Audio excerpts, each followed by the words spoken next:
What's going on, everybody? It is Jeff and Justin, the Frustrated Rockstars. Yeah, and we are back again live on MP4 with some talk and roll, just talking about music. Sure. Where are we? I keep forgetting the name of this place. We're at Cocktail Cove here in Sandy Springs, of course, with Elvis Pelvis, as always, talking about an interesting topic, something that was in the news, really. I don't know if you watched it. Was it in the news or in the noise? This was in the news. Okay, well, because in the noise, we're going to talk about the new Chinese Democracy CD. That's a tease. Coming up, and then get to some of your comments, too. But so now we're doing segues and teasing. We're teasing and everything, yeah. So I tell you what, foreshadowing's next. The topic tonight. Yeah, as award shows, I watched the AMAs. Not impressed whatsoever, and apparently got horrible ratings, reviews, boring. Well, it seems like all the award shows are, dwindling. The Grammys is kind of losing it, and the MTV VMAs. Sure. And you know what I think? Part of the reason is they stink and they're too long. We all know that. But with YouTube, you don't have to wait till once a year to see these people perform now. Exactly. If you want to see Madonna video, right? Madonna. That's what I'm saying. Number one. There's more award shows now. They got all kinds of award shows, fashion, and then of course there's musicians who play on all these shows. And number two, I just go YouTube my favorite artists and watch all kinds of stuff. When we were kids, award shows were huge. When Michael Jackson was going to moonwalk on, whatever, the American Music Awards was kind of bigger then. Well, just to see an artist play live, either you saw the video or you saw them in concert. That was it. The other thing I didn't like is that it was like these huge productions. It wasn't just, I want to see just the artists come out and play. They had all these, dancers and the feathers, and they're dressed like this. And they're trying to, they got so much competition, they're trying to do too much. I feel like there's no way they could be doing that and not lip syncing. Right. We're not even getting into the fact of who they give the awards to. Yeah. That's always a huge, my Grammy Award story. You want to tell it? Well, they didn't give Tom Petty best album for Full Moon Fever? Full Moon Fever, which had Running Down a Dream, Free Fallin', still played today, lost to Bonnie Raitt, Nick of Time. And I said 10-year ban, and I had a 10-year boycott of the Grammys. Right, you didn't watch for 10 years. No, because of that. That's ridiculous. Even if a bunch of hot chicks were having a Grammy party, you wouldn't go. No, I stood my ground. Yeah, you did. So I'm just saying that a lot of these award shows, first thing, I got to be honest, I don't know half the people are. Now, that's showing my age. I know. Well, that's another thing. But I don't know half the people are. Is part of us not liking it our age that we're not as interested in these artists anymore. I think for us there's that factor, but I think the big factor here is the YouTube factor. The fact that you can see these people whenever you want to. Not only that, they're on TV, TMZ, they're on this. You almost so it's no longer an event. It's lost. It's event. So okay. So what's your suggestion for them? What should the award shows do to keep it? First thing, I really like to see worthy people get the awards. Whatever the best album is, should be the best album, not the best popular album. In other words, maybe some small act should win stuff. I think it should be open to everybody. Well, it's not. It's open to the big sales. Whoever has the best record company push and the best the year Bob managers Dylan and agents. Bob Dylan had the best song that year? Come on. What year? Whatever the year Bob Dylan's Out of Time won everything. Best album, well, best of course song. He's Bob Dylan. I mean, it's one of those things that it wins by default. And, If you're going to give it to him for Blowing in the Wind, but whatever he did in 2006, I watch it and I get mad. Because it's like, Jethro Tull beat Metallica, of course, is a big one. But there's a lot of them, really.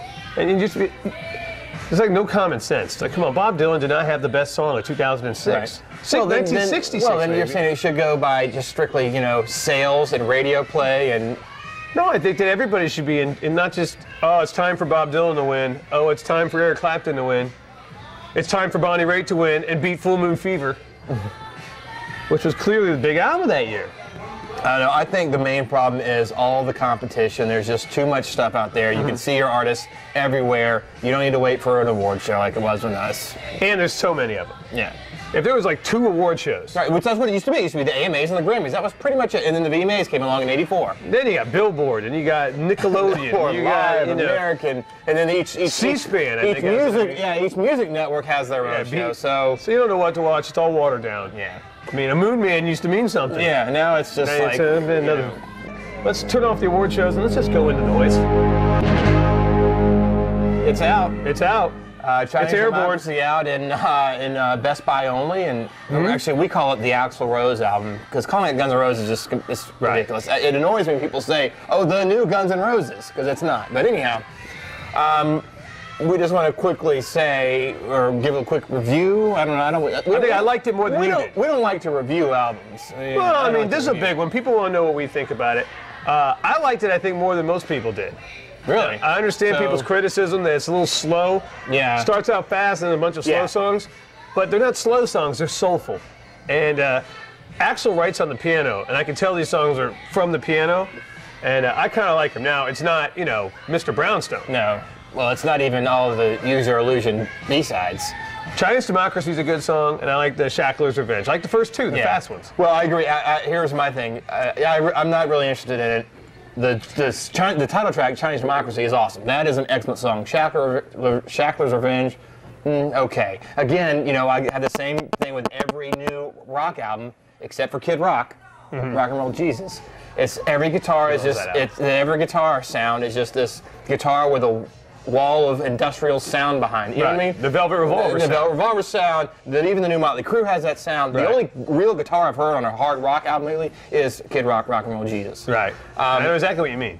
You're talking about production. It's just there's too much guitar overload. It's a white noise guitar sound. White noise guitar sound, yes. Yeah, I know exactly. If you're not Noel Gallagher, don't try it. But I do like the fact there's a lot of textures to it. There's a lot of piano, a lot of strings. You can tell it was it was recorded over a period of time. It wasn't like they all.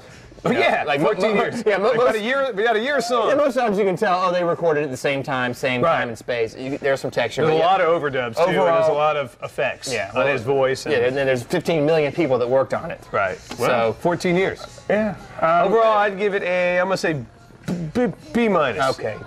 D plus. Oh, come on. Well, here's my test. Are you going to be revisiting that album in 5 years? C plus. Do you think you'll pull it? Do you think you'll pull it out? I'll pull it out C plus worthy. Okay. I'll probably pull it out and listen to the first two songs. Right, okay. Well, I mean, that's not good. That's light rotation. You got 14 songs on it, and you're only going to hear the first two. Well, you know. That seems to be the case with a lot of new albums. Yeah. The first 2 or 3 songs, and then it just drops off. What are you going to do? Listen to, I'm not a fan if I listen to all 14 songs every time I listen to it. Well, that's how we used to do it back in the day. Well, we also were sitting around all day in the back seats of cars and stuff.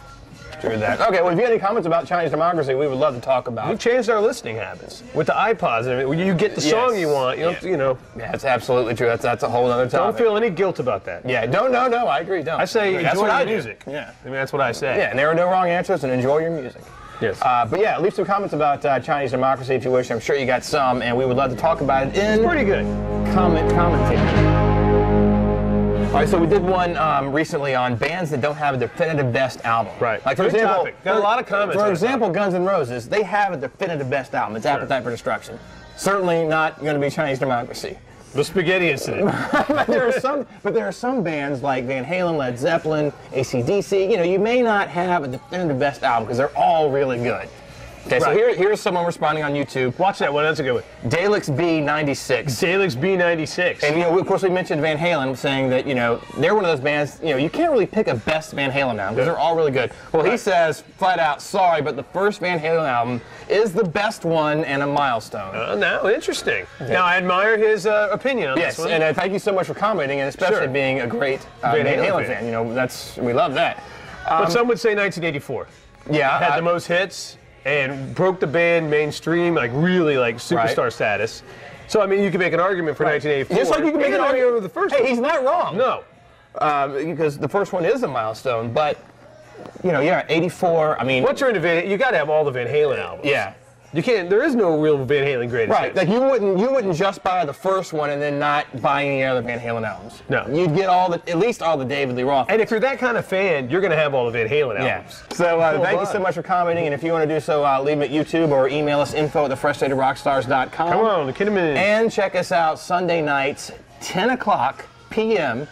Yes. On Sirius Satellite Radio. You youngsters ask Mom and Dad's permission. Yes, Howard 101. It is a filthy show. Yes. Oh, my God. Howard 101. It's the Miserable Men Show, a bunch of great comedians, and we mix it up with them doing the talk and roll thing, because that's what we do. Sure. We take callers, too, so you can call in. Yeah. So until then, enjoy your music. Enjoy.